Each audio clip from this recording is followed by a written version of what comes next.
দেখি হাতটা কোন জায়গায় হয়েছে দেখি।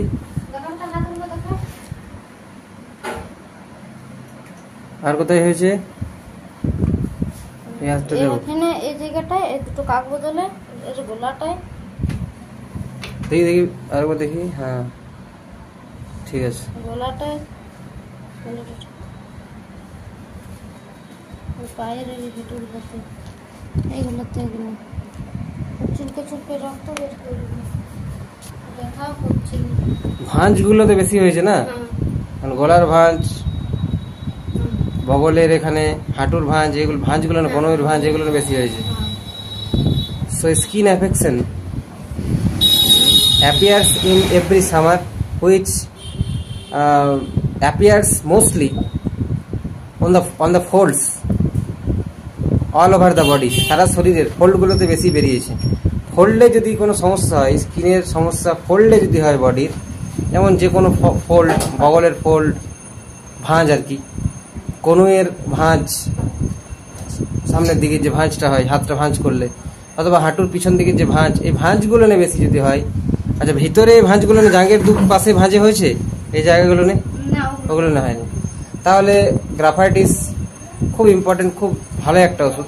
তো এইভাবে শুধুমাত্র একটা সিমটমের উপর ডিপেন্ড করে কখনোই প্রেসক্রিপশন হতে পারে না ইন হোমিওপ্যাথিতে আমাদেরকে অবশ্যই কেস টেকিং করতে হবে। আচ্ছা, এই যে প্রবলেমটা, এটা কি প্রত্যেক বছর গ্রীষ্মকালে হয়? প্রত্যেক বছর গ্রীষ্মকালে? শীতকালে চলে যায়। এ কি খুব রোদে ঘুরে? না না, রোদে ঘুরে না, সেরকম এখন খালি সেই স্কুলটা যাওয়া আসাটা করতে। তাহলে একটা সিজনাল মডেলিটি পাচ্ছি। So we know that modalities are different types, like time modality, food modality, seasonal modality. There are various types of modalities in homoeopathy. So এটা সিজনাল মডেলিটি। এই যে গ্রীষ্মে বৃদ্ধি হচ্ছে, গরমে বৃদ্ধি হচ্ছে, this is called seasonal modality. ঋতু, একটা নির্দিষ্ট ঋতুতে বৃদ্ধি হচ্ছে। আচ্ছা, মিষ্টি খেতে কেমন লাগে? এদিকে তাকাও, বলো মিষ্টি খেতে কেমন লাগে? মিষ্টি পছন্দ করে না? আচ্ছা, রসগোল্লা, চিনি, গুড় এগুলো পছন্দ করে না?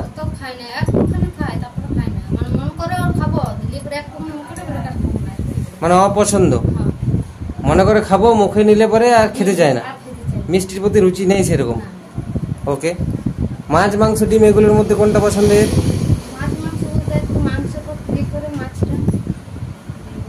মাছটা খেতে চাই। মাংস খেতে ভালোবাসে? মাংস ওকে। উপর থেকে লবণ খাওয়ার অভ্যাস আছে? আচ্ছা, এগুলো যে হয়েছে এগুলোর থেকে রস বেরোয় বা এগুলো খুব শুকনো হয়ে যায়, ড্রাই হয়ে যায় খুব, এরকম হয় কিছু? জলের মতন বেরোয় একটু একটু, এবং রক্ত বেরোয়। চুলকানিটা বেশি কখন হয়? দিনে, রাত্রে, সকাল, সন্ধ্যা, সারাদিন? তাহলে সিজনাল মডেলটি পেয়েছি, কিন্তু টাইম মডেলটি কিছু পেলাম না। ছাড়াতেই থাকলো। আচ্ছা, এ স্নান করতে চাই? স্নান করতে খুঁজে না? ঠিক আছে, আবার বলো ভালো করে, স্নান করতে চাই না চাই না? শীতকালে চান করতে চাই? কদিন পর চান করতে চাই? মানে ও নিজের থেকে করতে চায় না? ও নিজের থেকে যদি 4-5 দিনে না করে কোনো যায় আসে না? আচ্ছা, এটার জন্য কোনো ওষুধ খাওয়ানো হয়েছে? এই প্রত্যেক বছর গ্রীষ্মকালে যে হয়, এটার কত বছর হয়ে গেল? মোটামুটি 5-6 বছর হয়ে গেল। কোনো মলম লাগানো হয়েছিল? তো সাপ্রেশন হয়েছে, মলম লাগানো হয়েছে, skin disease suppression by the help of ointment, allopathic ointment. তো এই কেসটাতে প্রথমে কি দেওয়া যেতে পারে? সালফার এবং গ্রাফাইটিস, এই দুটো ওষুধের মধ্যে চিন্তা করছি আমি। বডি মেকআপ তো সালফারের মতো লিনথিন, ইমাসিয়েটেড, কিন্তু মিষ্টি অপছন্দ, যেটা গ্রাফাইটিসকে ইন্ডিকেট করছে। কিন্তু মাছ মাংস পছন্দ, গ্রাফাইটিসে মাছ মাংস অপছন্দ আসে। গরমকাল ভালো লাগে না শীতকাল ভালো লাগে? গরম না শীত, কোন ঋতুটা পছন্দ? কোন ঋতুটা ভালো লাগে বেশি? ঠান্ডাটা ভালো লাগে। গ্রাফাইটিস জেনারেলি চিলি পেশেন্ট, শীত কাতর পেশেন্ট, এবং সালফার জেনারেলি গরম কাতর বা হট পেশেন্ট। জিভটা দেখি একবার। পেশেন্ট কিন্তু স্নান করতে চায় না, এটা একটা সালফারের সিমটম। এছাড়াও সরিনাম, এছাড়া অ্যামনকা, বেন্টিমকুট এই সমস্ত ওষুধগুলোতে এই লক্ষণটা দেখতে পাওয়া যায়। মেজেরিয়ামও চান করতে পছন্দ করে না। জিভ দেখাও, জিভ দেখাও বড় করে একদম। Tongue is moist and clean, nothing special in the tongue. তো এই কেসটাতে যেহেতু সাপ্রেশন হয়েছে স্কিন ডিজিজটা, আচ্ছা দুধ খেতে পছন্দ হয়? দুধ ভালো লাগে? দুধ মাঝে মধ্যে খাই, খুব অপছন্দ না বা খুব পছন্দ না। এ রাগ কেমন? খিদে কেমন? খিদে যখন পায় তখন সহ্য করতে পারে না খিদে, এরকম কিছু ব্যাপার আছে? পায়খানা কেমন হয়? পায়খানাতে খুব দুর্গন্ধ বা পায়খানা শক্ত, পায়খানা 1-2 দিন পর পর এরকম কিছু?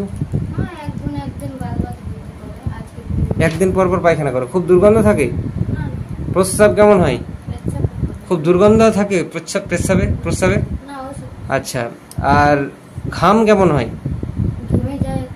ঘামে খুব দুর্গন্ধ আর কিছু থাকে? সেরকম কিছু নেই। এ খুব ছটপটে বটে নাকি অস্থির বটে?